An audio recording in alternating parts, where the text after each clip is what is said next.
Bar recognition. How convenient that term proves to be. For 7 years, Seven Eye practiced a most particular form of blindness, a willing suspension of disbelief that would make Shakespeare himself applaud.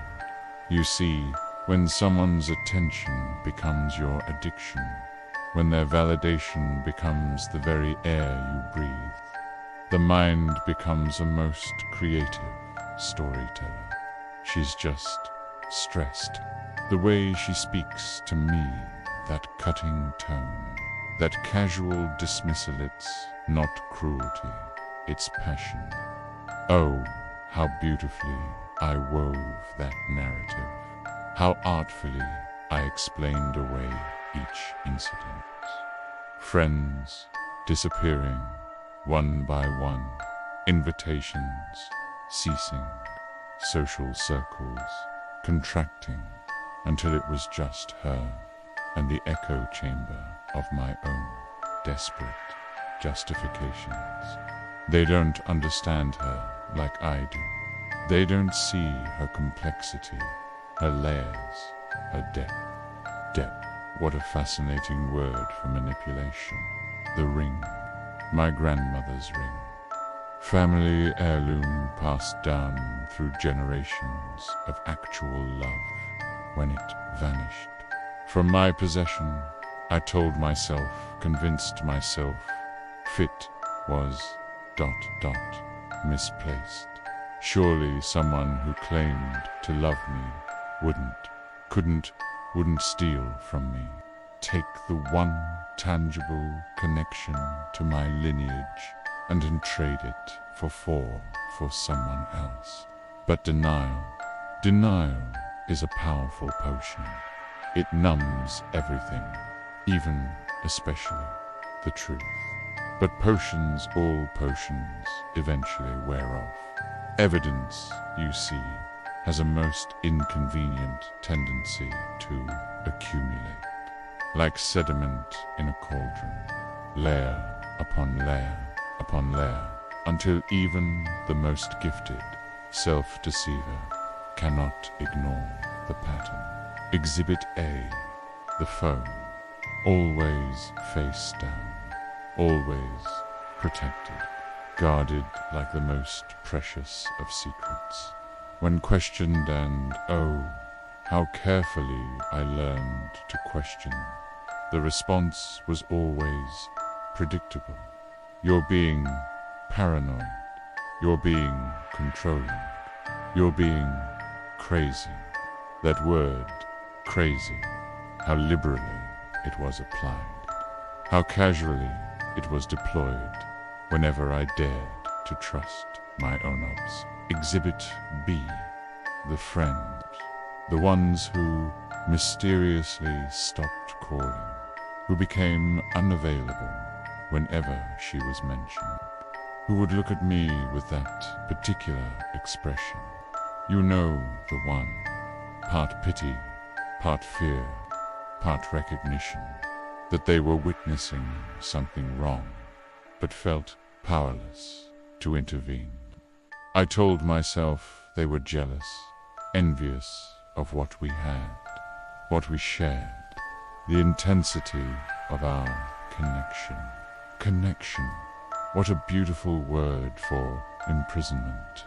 Exhibit C, the gut, that most primitive, most accurate detector of danger, the one that screamed every time she smiled while delivering a particularly cutting remark, every time she touched me while simultaneously diminishing me, every time she said, "I love you," while her eyes searched for someone else.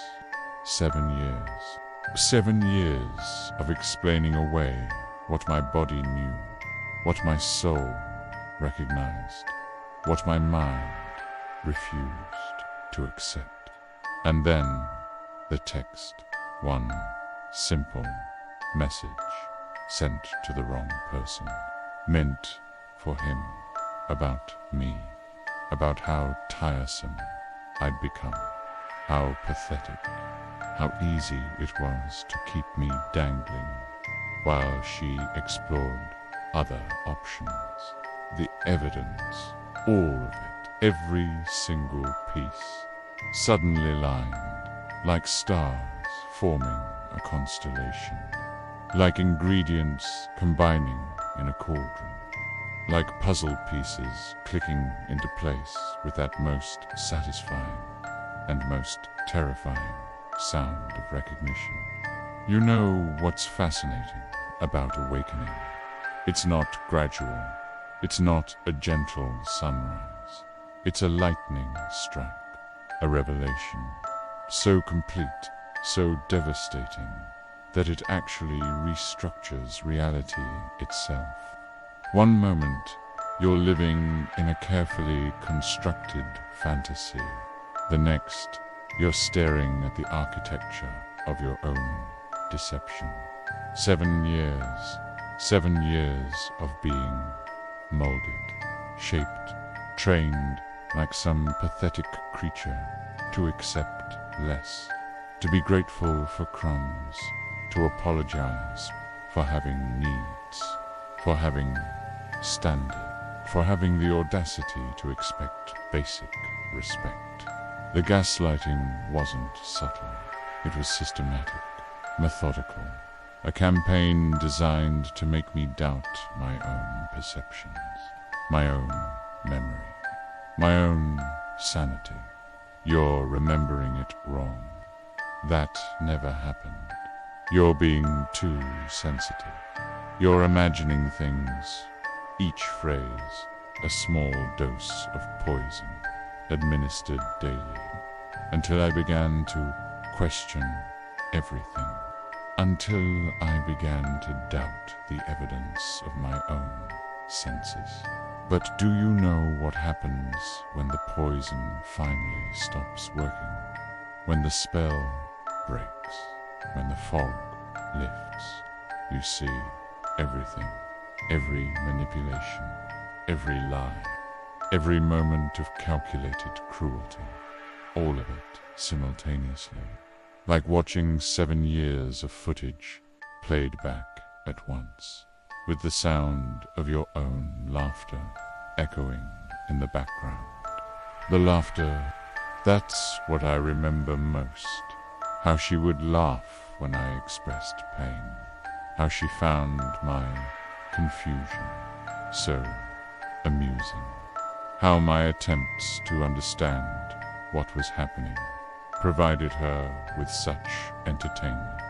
I wasn't her partner. I was her project, her experiment. A fascinating case study in how much psychological torture a human being can endure before they break. But here's what she miscalculated. Here's what she failed to anticipate. I didn't break. No, that simple, complete sentence. No, I will not explain myself to someone who weaponized my explanations. No, I will not justify my boundaries to someone who violated every single one. No, I will not engage with manipulation disguised as communication. The ring, she can keep it. Let it remind her daily of what she destroyed.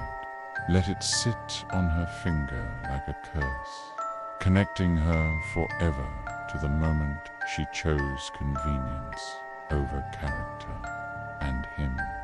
The replacement, the upgrade. Oh, he has no idea what he's inherited, what particular form of suffering awaits him. The same cycle, the same patterns, the same slow, methodical destruction of everything that makes him human. But I am no longer available for that entertainment, no longer accessible for that manipulation, no longer willing to participate in the slow suicide of my own soul. 7 years taught me everything I need to know about manipulation, about gaslighting, about the particular cruelty of those who feed on others' pain, about the sound someone makes when they laugh at your suffering. But most importantly, it taught me to recognize the early signs, the subtle indicators, red flags that I will never, ever ignore again. Because recognition isn't just about seeing what was. It's about protecting what will be. And I will be free.